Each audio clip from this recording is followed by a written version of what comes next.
Welcome to Better Than We Found It, the podcast dedicated to people who have a purpose-driven mission to leave a positive legacy through their leadership. Here, we bring you a diverse range of executive leaders and aspiring future leaders engaging in thoughtful conversation around harnessing sustainability to guide a responsible leadership, creating positive change, and ultimately driving value creation. I'm your host, Josh Huggins, and the founder of GS2 Partnership, a global talent solutions firm focusing on current and future leadership positions within sustainably conscious and positive impact organisations. We are on a critical journey to connect to the people who believe in leaving the world better than we found it. So hello everybody and welcome back to another episode of Better Than We Found It. I'm delighted today to be joined by Linda Freiner from Zurich Insurance Group. Linda is the Group Head of Sustainability, and this has been a while in the making of Linda coming on after I saw her talk at Sustainability Live, I think after you had taken the train from Zurich over to London, and I tracked you down to make sure that we could have this conversation. So thank you very much for joining us, Linda, and perhaps if you could introduce yourself to our audience. Thank you for having me, first of all. As you mentioned, I'm head of group sustainability for Zurich Insurance Group, based out of Switzerland. I've been in the role actually since 2016, and it's really been an amazing journey to be able to integrate sustainability basically from scratch into a company and really run a transformation stream throughout every function and country around sustainability. And for those who might not know Zurich, we are a global multi-line insurance company with presence in over 200 countries with about 60,000 employees. Wonderful. Well, thank you very much for that. I suppose to dive straight in, for me, and I suppose the purpose of the podcast is understanding more around how individuals found their purpose and ultimately leading to their vision for the future. And I think of all the guests I've spoken to so far, particularly within their childhood, there have been things that have come up that have taken them down this path. You mentioned to me in our pre-call about how your early life shaped your, I suppose, circularity mindset and principles. Please, could you tell us more about it? Absolutely. So I grew up in a town in Sweden called Kiruna, which is 200 kilometers north of the Arctic Circle. And the town is actually most known for having the world's largest underground iron ore mine. And these days also very known for actually having to be moved because of the mine. So they're actually moving an entire town. And growing up there, I thought it was normal for a company to be entirely integrated with the town because that's the way it is with a mining company. And the company could not survive without the town and vice versa. And somehow this triggered a belief in me that there is really a wilder role for companies in society than just generating shareholder value. And that a company, in my view, needs to be caring about all its stakeholders to be truly, truly successful. And that has kind of, I would say, influenced my career, not at every step of the way, and we might get to that a bit later, but at least it's a higher belief that I've had throughout my career. Sure. Well, thank you for explaining that. And I think, that symbiotic relationship that exists with companies and communities is something that is so powerful, and the impact clearly is something that can be lifelong. But so take me back to that time, sort of during school and understanding by living in this town, how clear were you on the career path that you wanted to take? Or I suppose, were there other signposts that led you to sustainability? Well, first of all, it's not a town where people go on to a large extent to an academic career, because the reality is that the mine actually pays more than your first job out of university or an engineering school for that matter. So it wasn't clear that I was actually going to have an academic or corporate path at all. But I did enjoy school and I had good grades. So after school, I decided to go to business school a bit on a whim. I had good grades, as I mentioned, but I really didn't know what I wanted to be when I grew up. So I chose something that was broad enough. And it was really in business school where I started to question the role of business in the way that it was described to me in the traditional management and marketing and finance textbooks. And at the time, there weren't any courses on sustainability or ESG for that matter. However, I think the topic of CSR had started to pop up among a few of the case studies that we read. But when I wanted to write my master thesis on a CSR related topic, I had found one of the big Swedish banks had started collaborating with different NGOs and international organizations as part of their CSR program. So when I presented that at my business school, they kind of directed me to write it together with a professor or faculty that looked at not-for-profit organizations. And I tried to kind of convince them that this is not what it's all about. This is actually businesses wanting to engage deeper in society. So it's all very, very new at the time. And going into this master thesis, I kind of had the hypothesis that this company was just doing it for branding and reputation purposes. But actually, when I started to look at these collaborations and the impact, it turned out to be a very important engagement tool with employees, and it really still is. So that has really, I think, shaped a bit of where sustainability started to play a point in my life. But of course, it evolved enormously since on the academic side, and maybe we can come to that later. Yes, for sure. So you had this, I suppose, journey during your masters where I suppose the CSR world came to the fore, but then the step that you made into, I suppose, your career was a far more traditional route or career choice, I suppose. So how did that come about, and what were the reasons for not, I suppose, at that time continuing to pursue the CSR or sustainability specific role? Yeah, I think out of business school again, I looked at different roads that I could go, whether it was investment banking or management consulting and so on. But actually, there is a more personal choice to where I went than a professional one in the first place. So I grew up close to mountains, and I went skiing every day when I grew up, more or less. And wow. It turned into somewhat of a mediocre alpine racing career, which I abandoned when I went to study in Stockholm. But I never lost the love for the outdoors. And I even did a year in the French Alps in high school. And I kind of swore myself to find myself back there. So when I chose my first job, I actually chose something which would look both good on my CV, but also had its European headquarters in Geneva, close to both the French and the Swiss Alps. However, I didn't get the opportunity to move to Geneva with my first employer. It would take me a few years, but I actually made it back there working for a different organization. Sure. So this was this first role that you made the move to. This is for Procter & Gamble. Yep.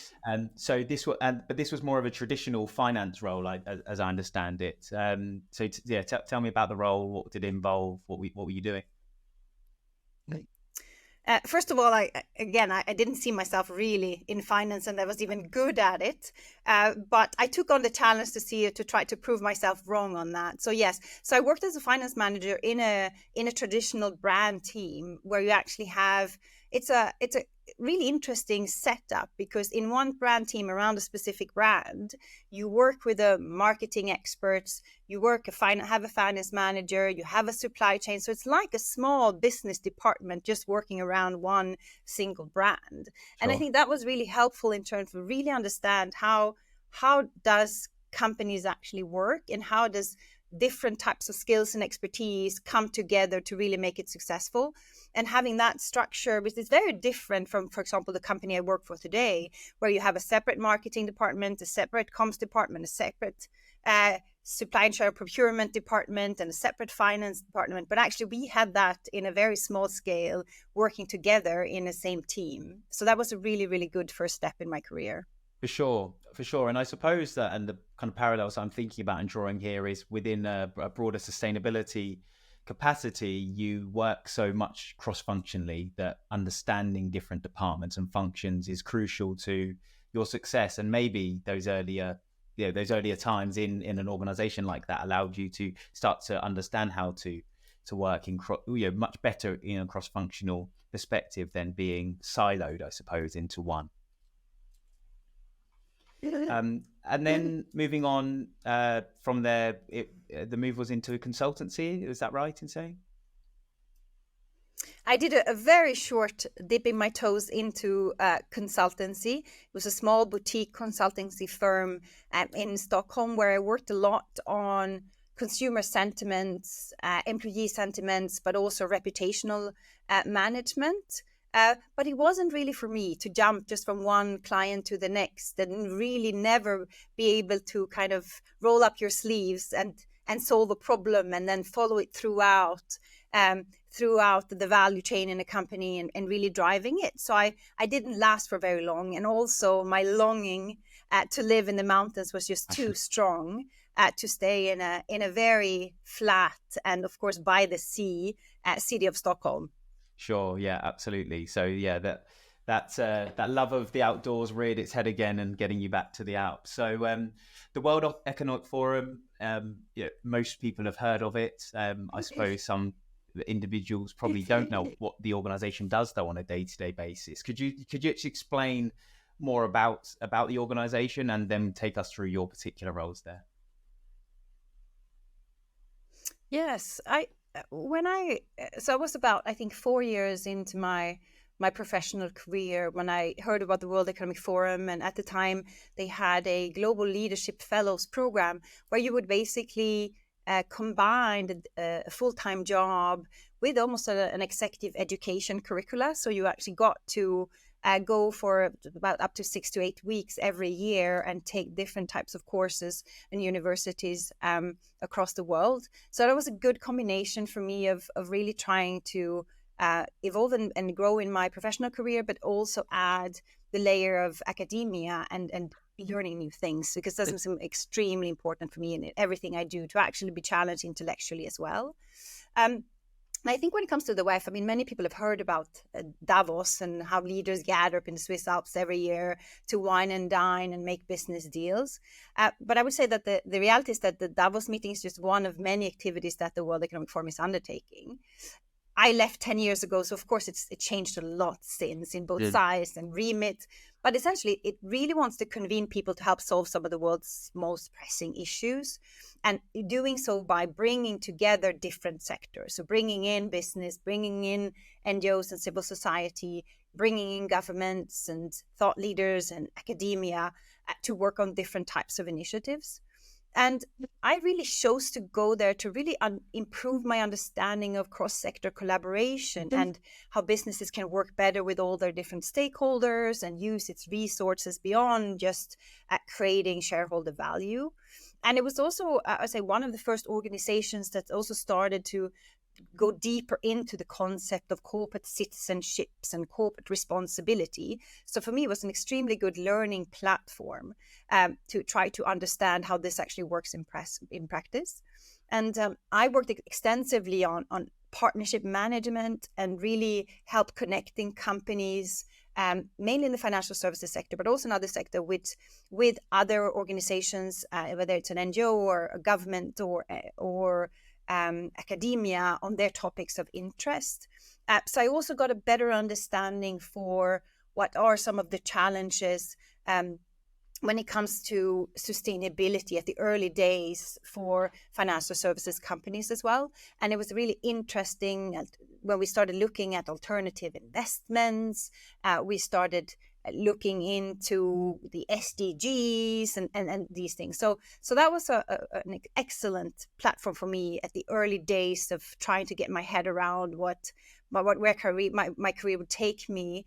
But I knew that the topic of sustainability or corporate responsibility was really where my passion was and where I wanted to go next. Sure. And of course, sustainability has the momentum around the concept of sustainability has grown phenomenally in the last 2 to 3 years. But we're talking here back 2007, 2008. So, a long time ago from this time where sustainability is in the spotlight. So paint the picture. What in terms of these conversations and around sustainability or corporate citizenship or CSR or whatever it was probably framed back then, maybe there probably were things where there was pushback or there wasn't an understanding of exactly why this was so important. Could you just paint a picture of perhaps some of the challenges or conversations you were having, and what were the hot topics back then that organizations were keen to explore or solve?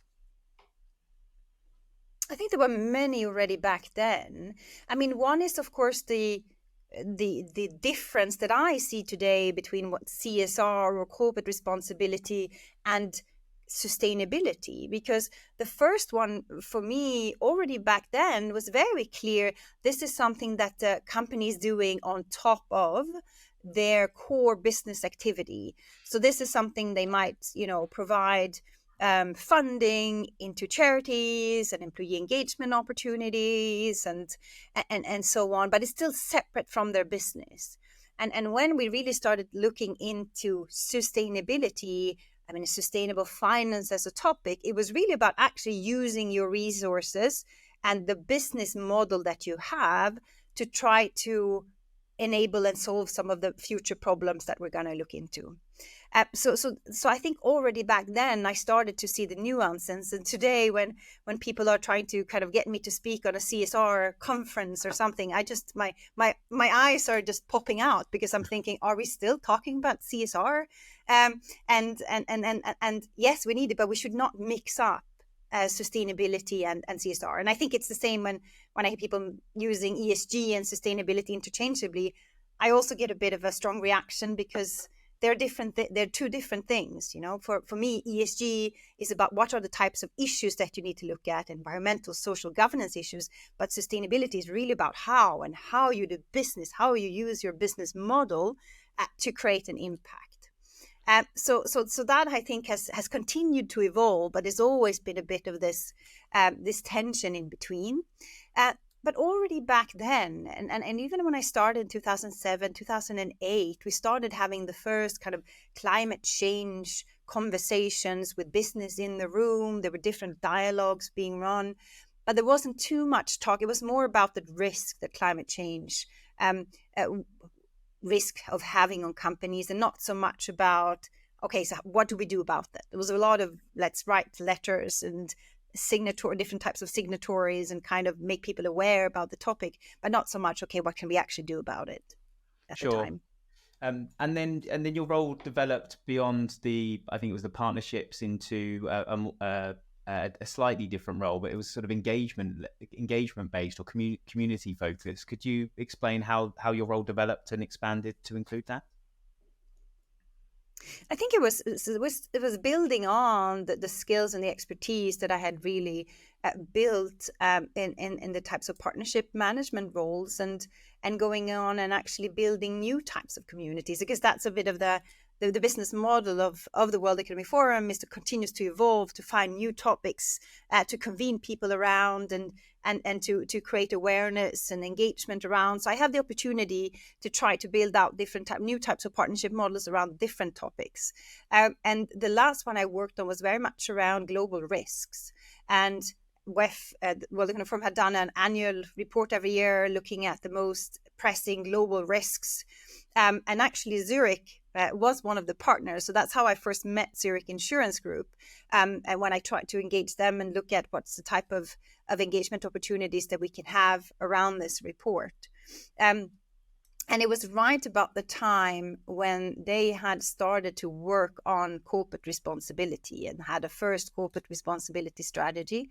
And they were setting up a partnership looking at flood resilience. And they wanted to get, of course, as a private sector partner, they wanted to work with academia, they wanted to work with civil society around this particular topic. So that's kind of how Zurich came into the picture for me. One of the things, Linda, that I suppose really came through when I first heard you talk at the Sustainability Live event was the passion and the interest that you have in how business can play their part in the impact much wider than their original products and services. And I suppose the collaboration that you facilitated within WEF really brought that to the fore. So could you talk about some of the key industry groups that you formed or that you were part of that were driving some of these new and emerging trends in the industry, and perhaps just give us a view of some of those? Yeah, I think there's quite a few of them. I mean, one is, as I mentioned, it was climate change. The first type of cross-sector dialogues really started to crop up in 2007, 2008. I think, unfortunately, lost a bit of its attention because of the financial crisis that came in, but it was picked up very quickly and continued on from that. There was also quite a lot of work around corruption and how you help to improve approaches to, code of conducts and making sure that you have your checks and balances in place. And then I have to mention the work around just risk and global risks in terms of getting all types of organizations more aware of the type of issues that we're going to face and being able to look at it from both an impact and a likelihood perspective was really, really interesting. And already 10 years ago, and I look back at this, I had the pleasure of doing a presentation around global risks last year. So I took a 10-year backward looking. And already back then, the types of climate change risks was really on top of the agenda already then.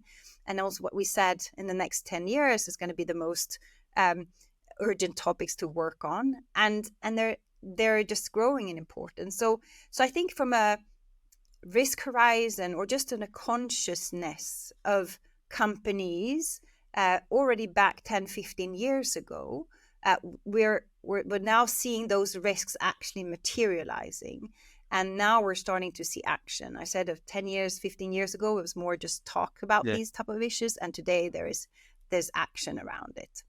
And I think much, much more, yes, on the climate side. I think if you look at data, privacy, security, AI, 10, 15 years ago, it was still a small topic, even though AI has been around for as long as I've been alive and more. So, but now has really taken off as a big sustainability topic. That wasn't really on the agenda, I would say, 15 years ago. Sure. Okay. So you're working within the organization. Zurich are an organization that are getting involved within this. You make the move across to join them. Tell us about the original role that you went into that I think was focused more around flood resilience area. But yeah, what did that look like? And what were the challenges that were being faced by the firm at the point of you joining? So when I joined back in 2013, they just created their first corporate responsibility strategy. And there were two flagship initiatives. One was starting to work on responsible investments, and both from an ESG integration perspective and also impact investing. And the other piece was using its insurance skills and expertise to try to help the most vulnerable communities to enhance their resilience to flooding, which is, of course, an increasingly urgent topic due to the frequency and the intensity of precipitation, but also sea level rises due to climate change. So I was brought in to set up that program and really getting a partnership model together to work, where Zurich as a funder of it, but also as a founder, really became one of the equal players together with academic partners and NGOs. And we started putting up both community programs, but also thought leadership initiatives, employee engagement opportunities, and so on. So it became a flagship program. But it was not linked to the business. We weren't there to sell insurance. It was really about using the skills and expertise. Then, of course, the company also started looking at diversity and inclusion, measuring its own carbon footprint, looking at how the supply chain, what can we do in the supply chain. So it's really putting those basics in place to become a more responsible company back then. Sure. And what was the difference that you faced in terms of, I don't know, engagement or maneuvering around the organization, having come from WEF and into what I would understand to be a more commercial, an organization firstly, but a commercially driven organization. And how did you find that transition moving from one to the other? I think the transition was there's a couple of things to it. I think it was a quite soft landing in a sense that I could work on something that I had already 6 years of experience with. So I knew that the actual job was something that I could do. Sure. but it was also being able to integrate into a corporate responsibility team where I saw my more long-term career actually taking shape. So I got to learn a bit about that in general as well. Then, of course, there was a different type of environment to be in. I would say the World Economic Forum is a very highly intellectual environment. It's extremely international, and there's also quite a lot of traveling, and it works really well when you're in the beginning of your professional career, and you learn an enormous part. But at some point, you also just want to land a bit, and to be able to have a stable, stable social life as well in one place, and really spending times with friends and family in a different way. So that was it was a perfect timing for me to make that move as well from a personal perspective. And of course, staying in the mountains. Yes, of course. We have to follow that theme throughout, which is very important, clearly. But you mentioned there about sort of seeing your longer term vision and, of course, into, I suppose, your current role. How strategic would you say you've been in your career about where you want to end up and the moves that you've taken on that journey to get there? Because clearly, as an organization you focus on talent solutions, it's very interesting to see different people's perspectives on their career and how well planned and defined for some, and how others are a little bit more laissez-faire, shall we say, about where they end up. So tell us about your perspective on that and how structured you've been in your mind about where you wanted to get to and the steps you took together. I wish I could say that I've been super strategic and I've really planned. I've had a plan for 2, 5, 10 years. Not at all. I read a really good interview by the new chief of the World Bank, where he said in a career, it's 50% luck and 50% what you do with that luck. And I think that really mirrors my career. I think there's been quite a few times where I've been at the right time, at the right place, at the right time with the right skills, and therefore being able to integrate into something that was kind of made sense for me. Not that I had planned it, it's just made sense. So I think that's a really, really important thing. And I'm also not very risk averse, even working for an insurance company. I do actually, I do take a leap of faith, and I do try out things. And that's something I mentioned in the beginning, that I spent a year in France in high school. I came there to ski and to learn French and go to school. I didn't speak 2 words of French, to be honest. And the first week was really tough. And I remember calling my mom from a telephone kiosk at the time on a Sunday night and said, I want to come home. And she said, give it another week, and then give it another week. And then a year went by. So sometimes you just have to kind of hang in there and have a bit of faith that the things will work out in the end. Sure. Yeah. And I think that's one of the things with sustainability that I find so fascinating, and doing this and learning more about people's stories, is because it is such it's not a new topic, but the momentum for it has obviously developed a lot in more recent times. There's a number of people like yourself who have worked in and around the concept of sustainability for their career. There's others who have only recently really moved into it, both have positives and negatives about the view then of the role moving forward. But from a career planning perspective, I see most people fall into the camp that you have, where you make the best of the position that you're in, and that's what creates the next opportunity, which is very, very interesting. So what would you say the maturity of sustainability was like when you joined in Zurich as a concept, and then moving into your role now as the group head of sustainability? I suppose, what were some of the priorities that you were focusing on to develop that to the stage that you are now? So when I joined in 2013, as I mentioned, it was really in the beginning of the journey for Zurich, and putting in place the really basic pillars of corporate responsibility. And my predecessor did an amazing job of just creating the awareness in the organization and really getting them to open up to this concept of actually using resources and skills to do to do well in society, to do well with the employees, and also on the investment side.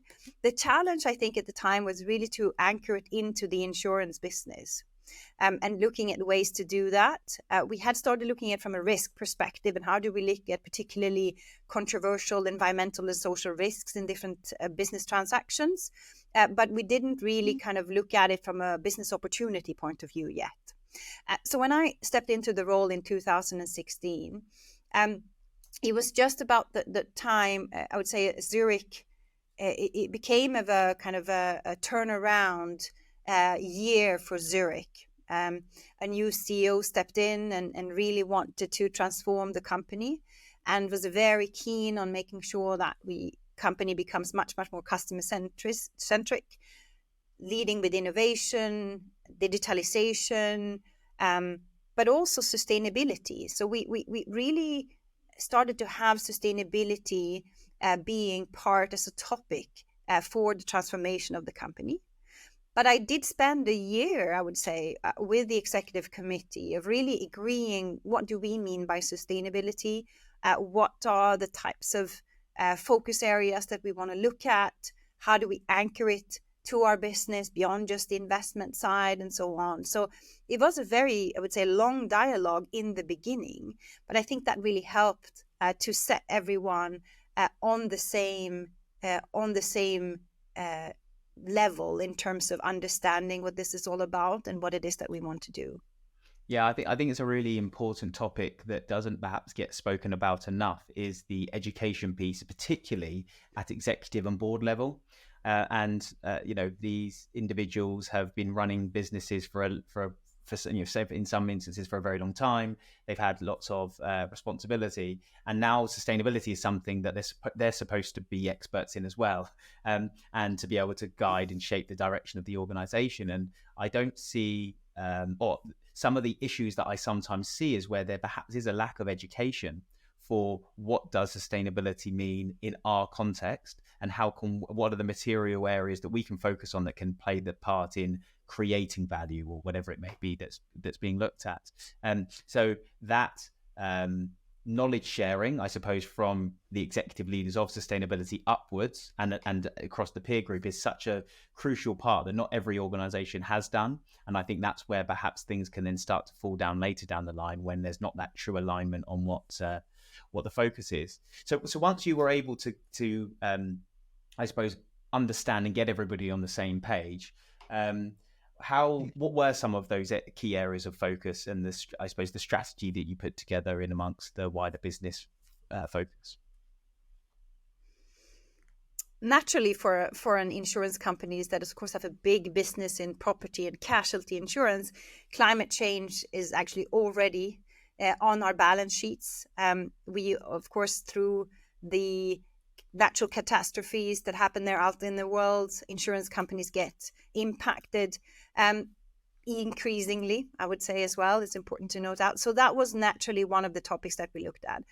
The other topic was also linked to the transformation of our industry that I mentioned, and the fact that we were looking at, business models are going to become much more digitalized. We are going to use AI more, and there's going to be a change in terms of the skills that we need in the organization. So we started looking at something what we called work sustainability, and how do we upskill and reskill our people to be able to make sure that they are fit for the future of insurance and that type of company. And back also then in 2017, it was around the big scandals where customer data had been sold by Facebooks and others and used in a way that was not meant to be, or what the customers thought their data was going to be used for. So given that insurance is also an industry that is fully dependent on data and always been, we saw that there was a real need for us to be much more transparent and forthcoming in terms of how we see data and what we do with the data. So we came out with a data commitment to our customers, where we promise to only use their data to serve them in the relationship with us. So that was an important piece. And I think also back then, many were looking at us and say, well, why would data privacy and security be a sustainability topic? That's a digitalization topic. And I tried to really show what's the intersection of these topics, where if something goes wrong, it is absolutely a governance topic to look at. Great. Well, I think that's one of the points I've really wanted to dive into is this, I suppose, concept of what actually forms part of a group head of sustainability, a chief sustainability officer's remit. Because in talking to lots of different organizations, both within the financial services and outside, actually the growing number of functions that organizations deem to report into sustainability now is evolving, growing and changing. So tell me, what in instances like that where we're talking about data, how does that work in the practical sense of kind of team structure and focus? Is there a separate team that's looking after that you partner with? Does that then sit within your remit and responsibility? How does that work in practical reality?